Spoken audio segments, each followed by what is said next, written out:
Hello, my name is Myra. Welcome back to another video.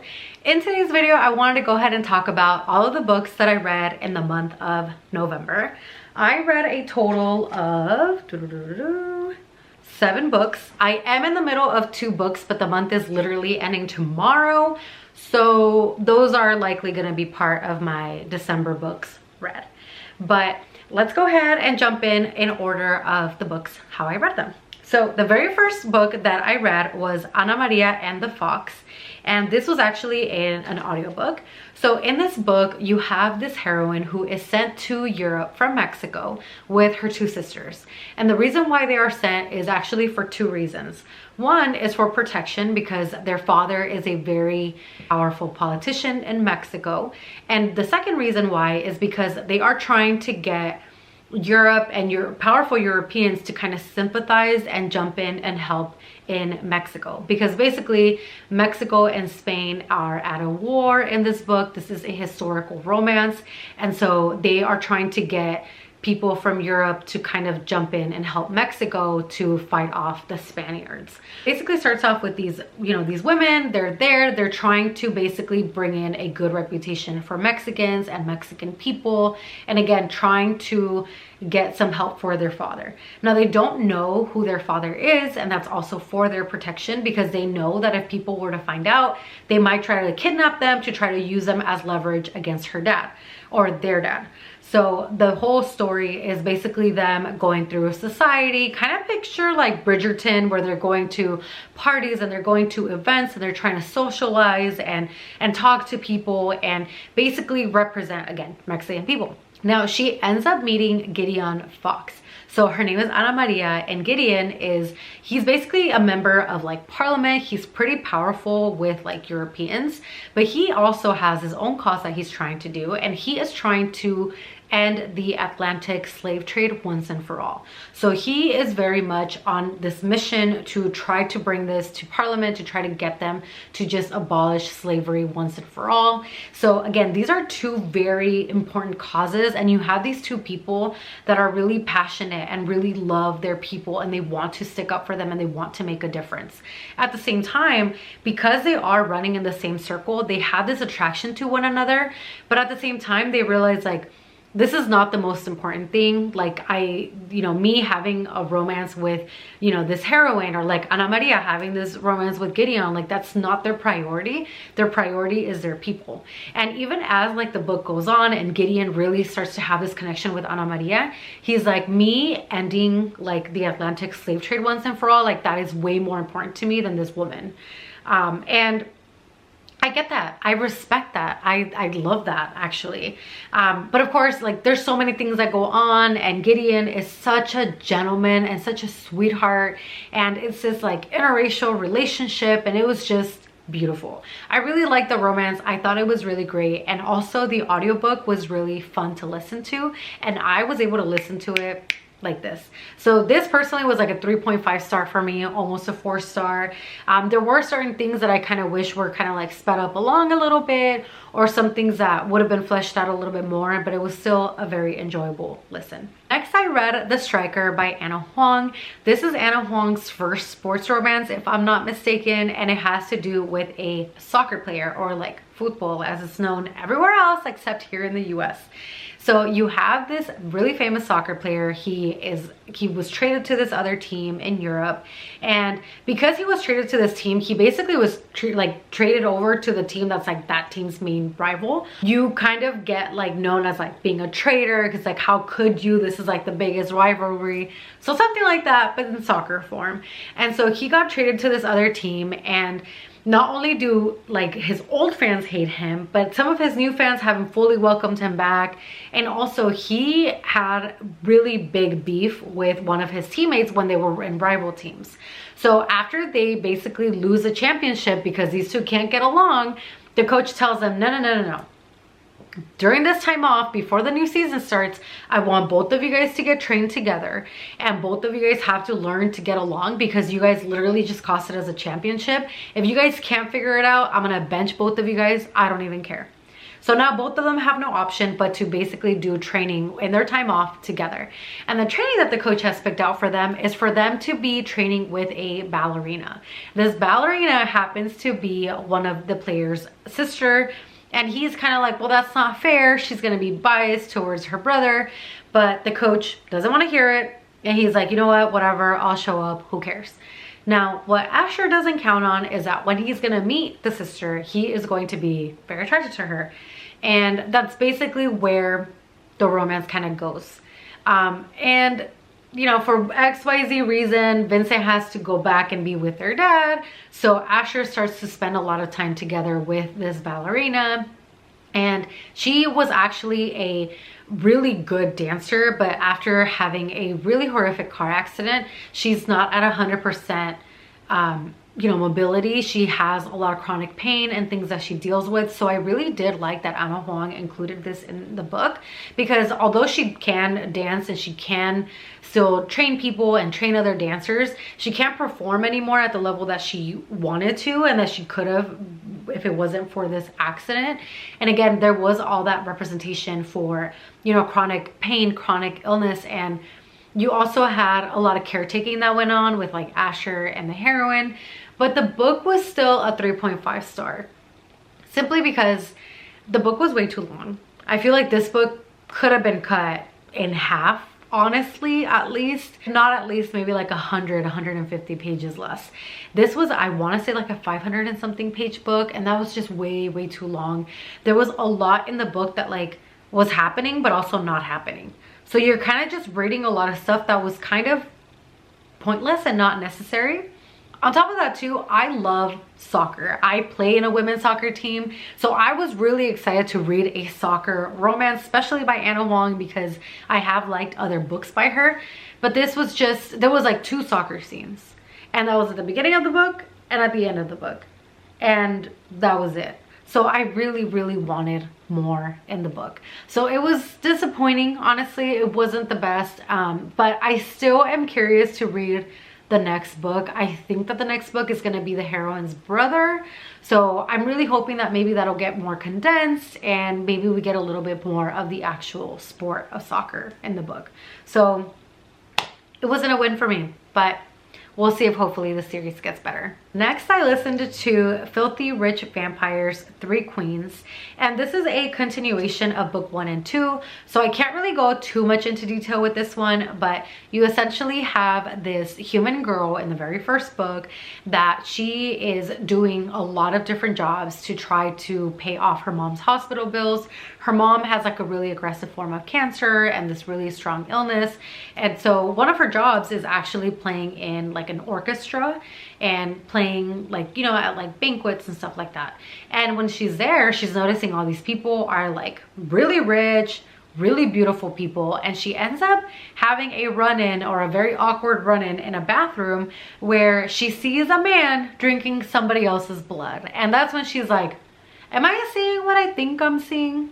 Then she gets attacked and this guy defends her, protects her, but she basically ends up finding out that vampires exist and vampires are real. And basically the book goes on from there, because this vampire that saves her, it's almost like a Twilight effect where the blood, like her blood is like singing to him. Not in the way that she's in danger, but still in the way that her blood is really attractive to him. So this is book 3, so I don't want to spoil anything, but if it sounds like something that you want to listen to, these are honestly really good quick listens, and it's a very interesting like vampire, human, other realm type of book. And it feels a little bit more real world because there's not a lot of like fantasy in it. I don't know, listen to it if you want to, but I am on book 3. Can't wait for more. Next, I went ahead and read Her Irish Wolves.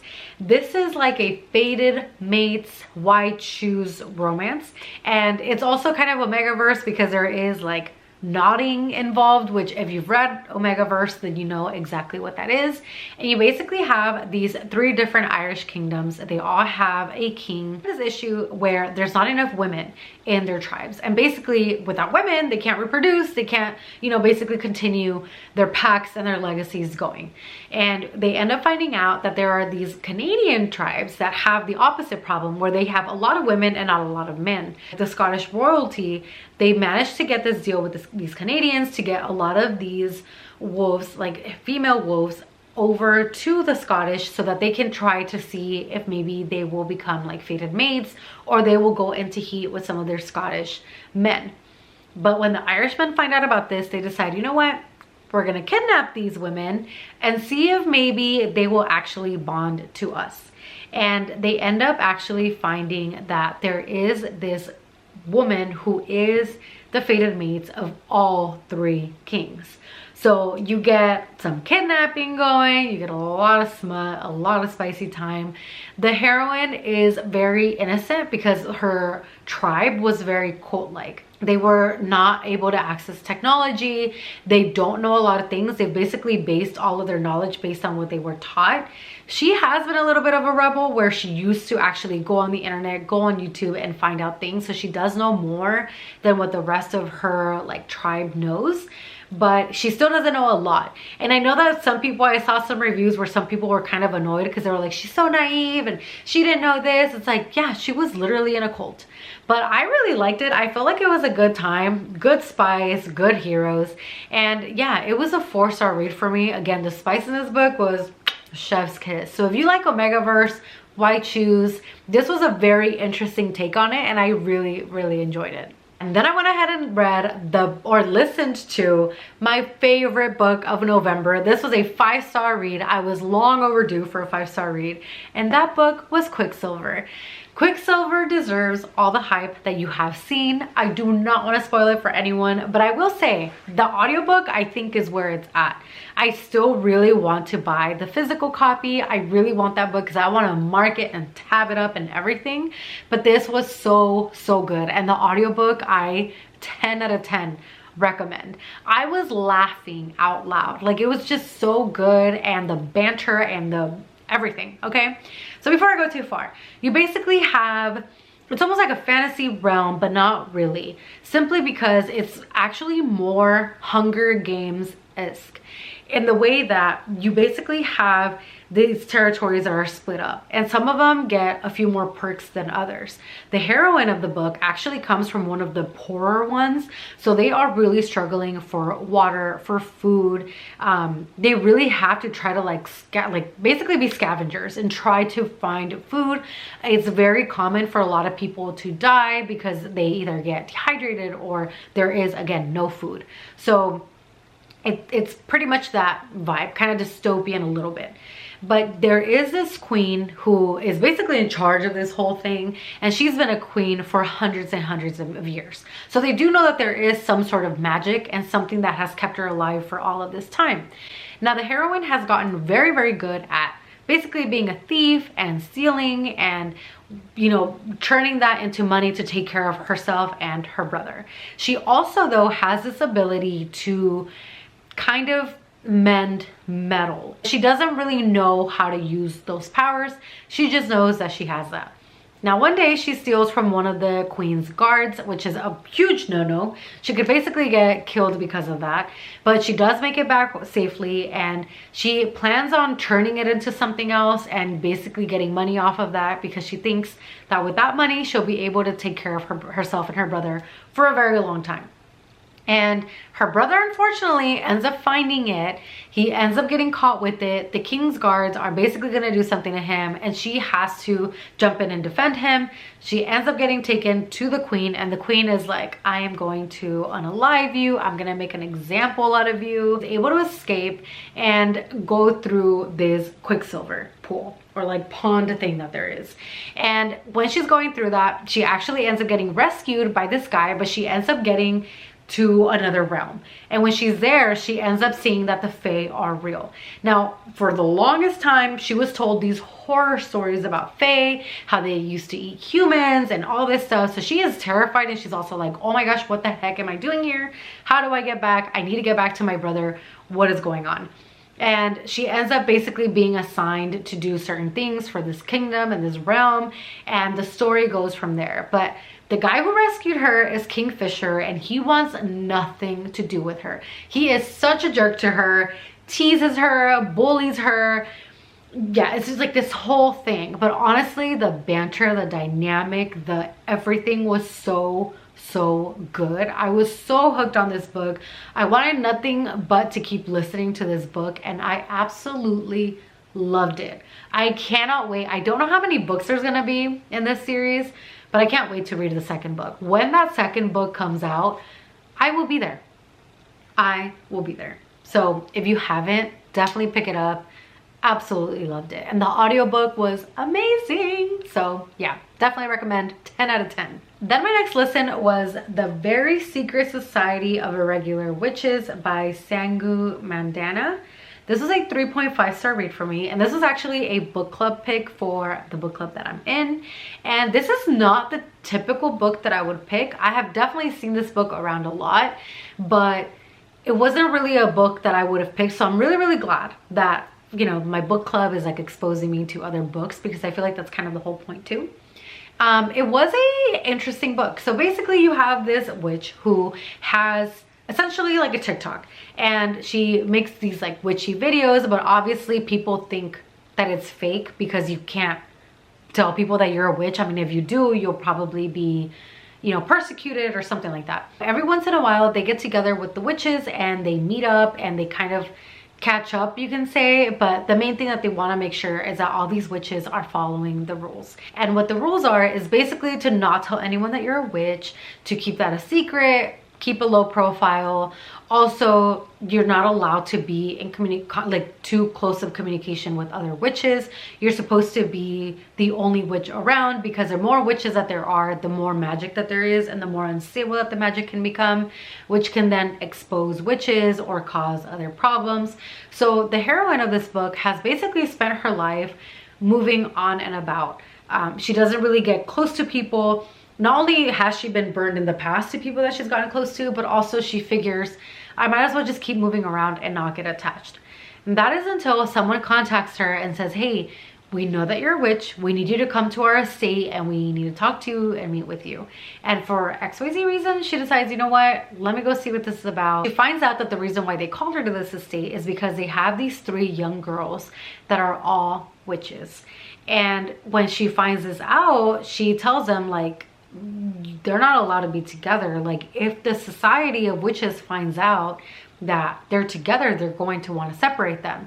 And they tell her, well, that's exactly why we have you here, is because we want you to help them learn how to control their magic, because they're very young, their magic is out of control, they don't know how to control it, and we need the help of someone that actually knows what to do and that is also a witch.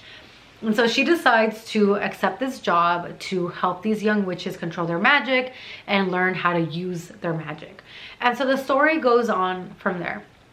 This is a book that I wouldn't necessarily classify as a romance, because a romance is a very minimal, tiny part of it. The book actually was a little bit more sad in a way, just because you start seeing all these things that she's gone through. As the book goes on, you find out exactly how she's been burned in the past, ways that she's been taken advantage of, and you also see these things that she went through when she was younger that she never really addressed now that she's older. She has trouble trusting people. She obviously just hops around, and so when she does start getting close to our hero in this book, he's also hesitant to be with her, because he's like, well, I know that you hop around, like I know that you leave, I know that you don't get attached to people, so why should I get attached to you? And it's things that now she also has to work through, and he obviously had his own other issues that he has to work with in order for them to actually try to be together. And then of course she has this whole other side where it's like she has to make sure that the Society of Witches doesn't find out about these 3 younger witches. And so the story kind of goes from there. So it's a 3.5 star for me, but if you go to this book thinking like, oh, there's gonna be a lot of romance and stuff, that's not really the case. So just know that going in. Last but not least, the last book that I was able to complete in the month of November is Once Upon a Christmas Tree by Lulu Moore. This one, you have a little bit of like royalty slash kind of small town vibe. And that the book starts off by the Duke of this country in Europe. Basically, he doesn't get left at the altar, but the wedding is called off last minute because his fiance was sleeping with his best friend. So all the brothers are like, you know what? We're gonna get out of here. We're gonna go to Colorado. We're gonna go ski and we're gonna forget all about you almost getting married and what happened with your best friend, etc. So they go to this small town and they are in Colorado. They're in Aspen, Colorado, and they're just skiing. They're trying to have a good time. But Alexander, which is our hero of this book, he absolutely hates Christmas. The reason for that is his dad actually passed away right before Christmas, and he blames himself for his dad's passing, and ever since then he's absolutely hated Christmas. He doesn't celebrate Christmas. He doesn't want to participate in any of the activities, but he's kind of sucking it up for his brother because the brothers are all wanting to do some of the Christmas activities like decorating a tree and stuff like that. And while he's in this small town, they're at this bar and he meets one of the girls that is working there, and he is immediately attracted to her. He's attracted to her body, her face, you know, whatever, but he doesn't really know her. And of course, because it is a small town in Colorado, in Aspen, Colorado, they're bumping into each other as like they're doing these activities like skiing and all this stuff. So they are bumping into each other, and it's basically their romance. Now it does start off very friends with benefits, but because they are spending all this time together, they are starting to form a little bit of a bond. I will say though, this book is pretty much physical. The instant attraction 100%. And also this book doesn't end with a happily ever after, because the book doesn't actually end. It's kind of a to be continued. So I wasn't really expecting that. I thought that we would like end this book and maybe the second book was gonna be about like a different brother, but no, you actually don't even really finish this first book.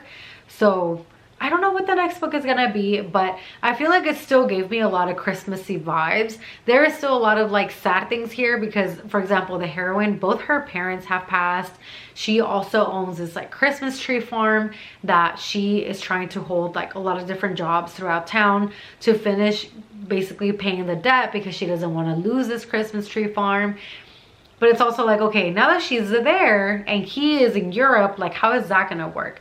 That doesn't get resolved. So just know that going in, if you are trying to pick up a Christmassy book, this might not be the one for you. If you're trying to find one that just kind of like wraps up perfectly in a bow, this is not going to be that book. So just know that going in. And also it is instant attraction, so know that as well. But with that said, those are the 7 books that I for sure will finish before the end of November. Like I said, I'm in the middle of these 2 other books that I will probably finish at the very beginning of December. So those will go into that wrap up. But let me know what books you read in November. Let me know if there's anything at all that you recommend for me to pick up. And yeah, as always, thank you so much for tuning in to another video, and I will see you all in the next one. Bye.